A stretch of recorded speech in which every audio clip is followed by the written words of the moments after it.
Hey everybody, welcome to Bible class, Genesis chapter 4. If you can meet me there in your Bibles, we're in part 3 of Who is the Enemy? And we have been learning a lot about him, especially from Genesis chapter 3, right? We left off where God made a promise in Genesis 3, verse 15, to that lying serpent, the father of lies, the deceiver of the whole world. Listen to God's promise.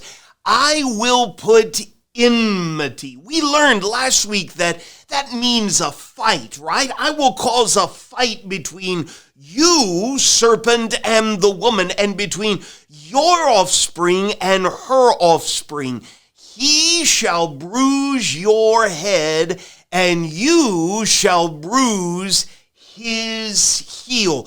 Our question for today is when? When would that happen? This serpent slithered through human history long after Adam and Eve were banished from the Garden of Eden. In fact, let's focus in Genesis chapter 4 on what the very next chapter tells us about their two sons, Cain and Abel. Start reading with me in Genesis 4, verse 1.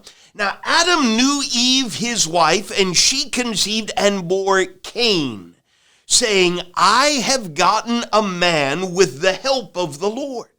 And again she bore his brother Abel. Now, Abel was a keeper of sheep, and Cain a worker of the ground. In the course of time, Cain brought an offering to the Lord from the fruit of the ground, and Abel also brought of the firstborn of his flock and of their fat portions. And the Lord had regard for Abel and his offering, but for Cain and his offering he had no regard. So Cain was very angry, and his face fell. The Lord said to Cain, why are you angry, and why has your face fallen? If you do well, will you not be accepted? And if you do not do well, sin is crouching at the door. Its desire is contrary to you, but you must rule over it. Verse 8, Cain spoke to Abel his brother, and when they were in the field, Cain rose up against his brother Abel and killed him. What's going on? Adam and Eve are outside of the Garden of Eden, but that ancient serpent, the deceiver of the whole world, the father of lies, is still causing trouble. In fact, you might have to turn a page over to Genesis chapter 6.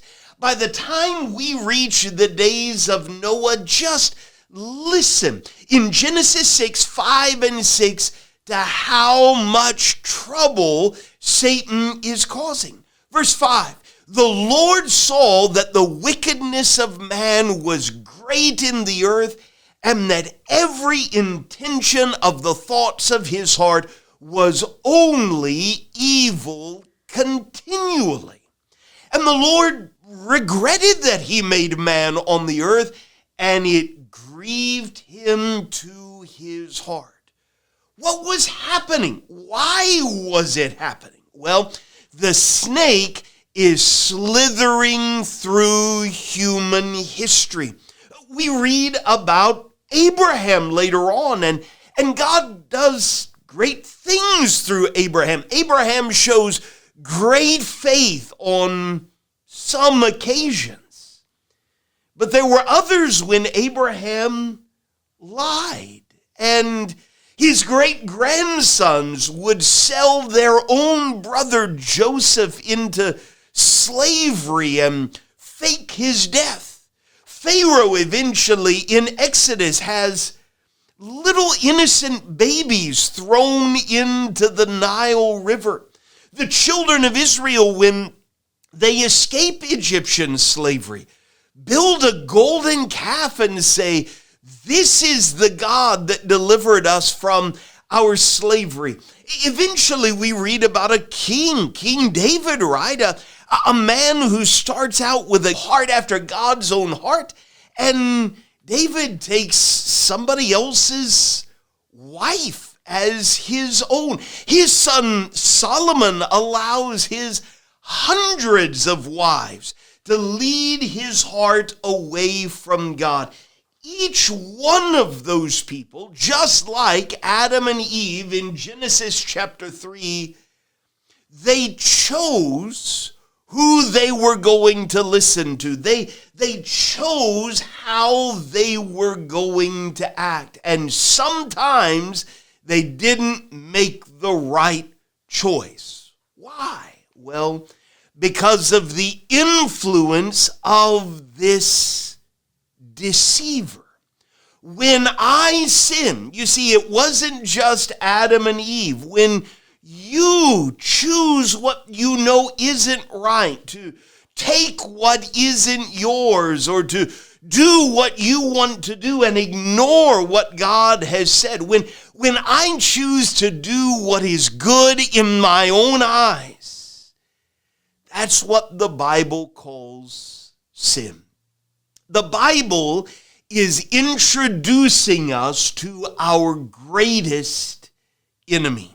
So let me leave you here in Job chapter 1, verses 6 and 7. I want you to listen to how this ancient serpent, the father of lies, the deceiver of the whole world, is described.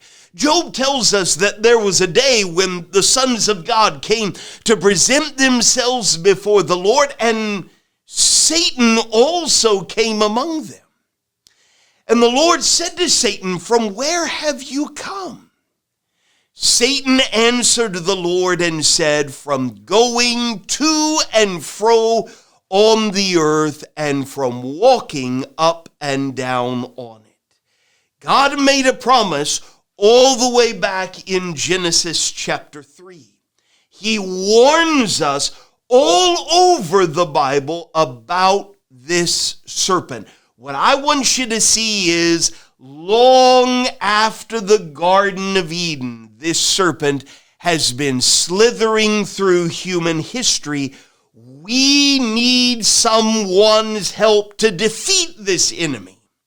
And we'll talk about that helper next Wednesday evening. For now, let me kick it over to your in-person class teacher. We've got plenty of talk about together. I hope you have a great rest of your class and a great rest of this week.